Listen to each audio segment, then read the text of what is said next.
Hey everybody, Bob McManaman.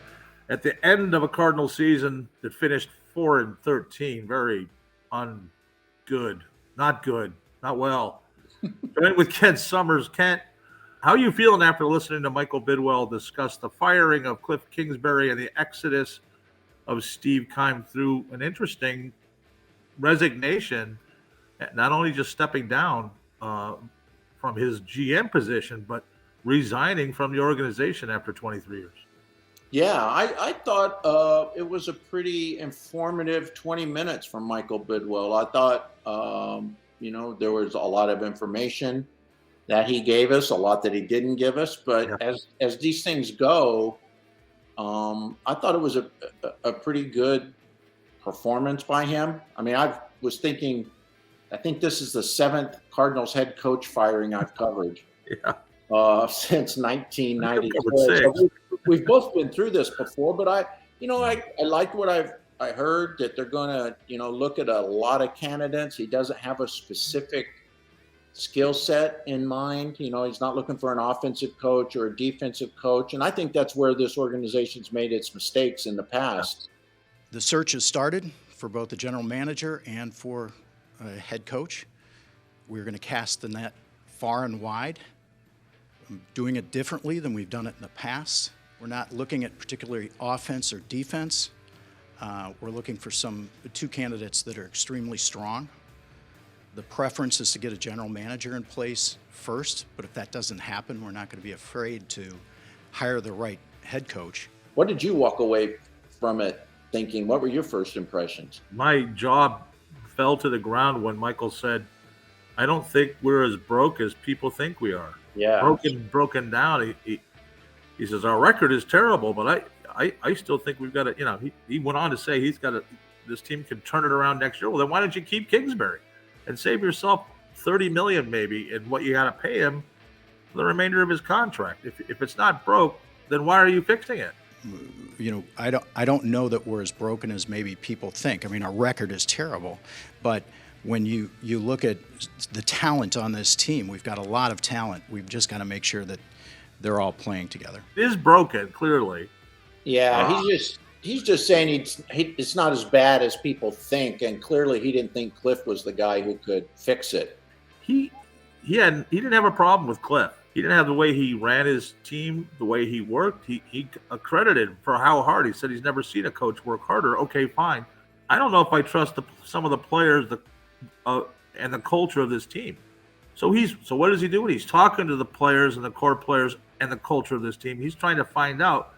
I don't know what they're telling him, but in talking to some people, Vance Joseph, J.J. Watt, Buda Baker, they all said the culture is fine. What do you say of the culture? Is Bidwell snooping up something maybe he shouldn't be sniffing? Yeah, I think I have a hard time defining culture. I mean, it's a word we all throw around a lot, and losing teams complain about their culture and the lack of it, and gotta change that culture. I just think he came to the conclusion that maybe, and I'm putting words in his mouth, but maybe he came to the conclusion he didn't think Kliff Kingsbury was head coaching material at the NFL level, and we're going to make a decision and basically saying, hey, I like Kliff. Right. He works hard. He's a bright offensive mind, but I don't think he's a head coach in the NFL. I mean, he didn't say that, but it kind of was implied and sounded like that. So do they do what you suggested they do and do the complete opposite? Go after a hard ass, go after Sean Payton, Jim Harbaugh. That's the opposite of Kliff Kingsbury, isn't it? Well, the opposite of Kliff Kingsbury is somebody with a track record of winning in the NFL, not a failed college coach. So you go after Payton and Jim Harbaugh.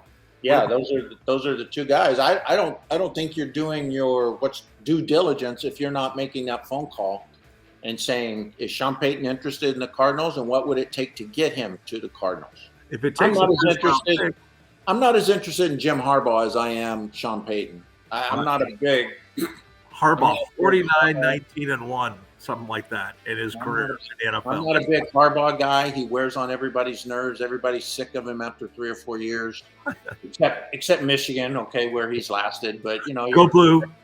you're ready to trade him in for something else, even if you've been successful. Okay. So, all right. Speaking of trading in, and then if you don't, you can't get Sean Payton, or you don't want to go that route.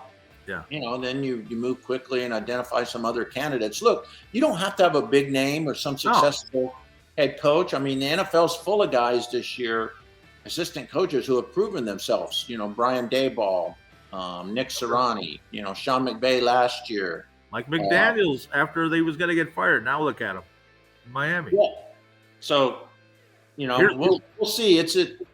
You've seen Michael Bidwell do a lot of these coaching searches, as have I, and he's always had somebody at his side, whether it was his dad or Steve Keim or Rod Graves, and he's flying solo. I mean, how do you think this is going to go?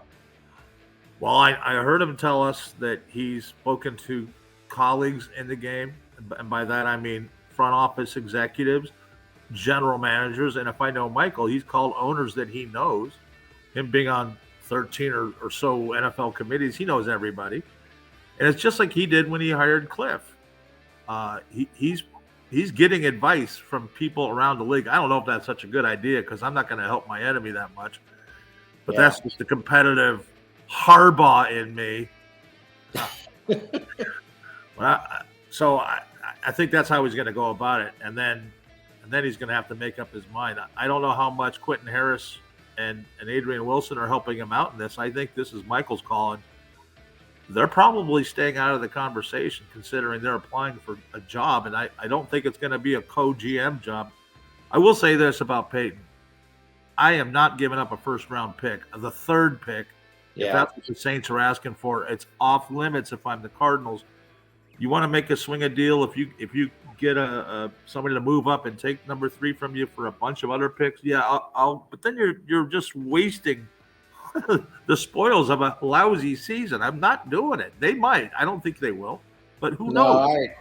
I agree. I wouldn't give up the 3rd overall pick as part of a deal. I might give them something later, and that's part of it. The Saints might ask a ransom for it for Payton, and then you decide if I'm going to do it or not. But I think you've at least got to explore that avenue. That's my point. If you're the owner, would the number one thing be, how is this guy going to coach Kyler Murray to be a better quarterback? Yes, but I start with the GM and then I ask him, and I have him probe that question, and he better have the right answers, or I'm not hiring him either. So it starts with the GM. You better hire the right one that can get the coach that can work with Kyler. But it's no easy fix here, Kent. Michael thinks it's not that broken, but if you get the wrong GM, who in turn maybe gets the right coach but can't work with Kyler, you're screwed. Everything goes through Kyler Murray here, and it fair or not, that's the way it's going to be because you owe him $230.5 million. Well, and thinking about it, and it's a good quote from Michael, but of course he's going to say, I don't think we're that broken, because he's the guy largely responsible for where they are. He gave Kingsbury and Keim contract extensions last February when he didn't have to. He re-signed Kyler Murray to an extension in $230 million worth when he really didn't have to. I think it's going to be quick hire, Kent. I think GM first, coach second, the way it should be. It might not be that way, but I think within a week to 10 days, we'll have both of them in-house, and we'll be talking about it again then. So make sure you read us at AZ Central and the Arizona Republic. I'm Bob. He's Kent. We'll talk to you later.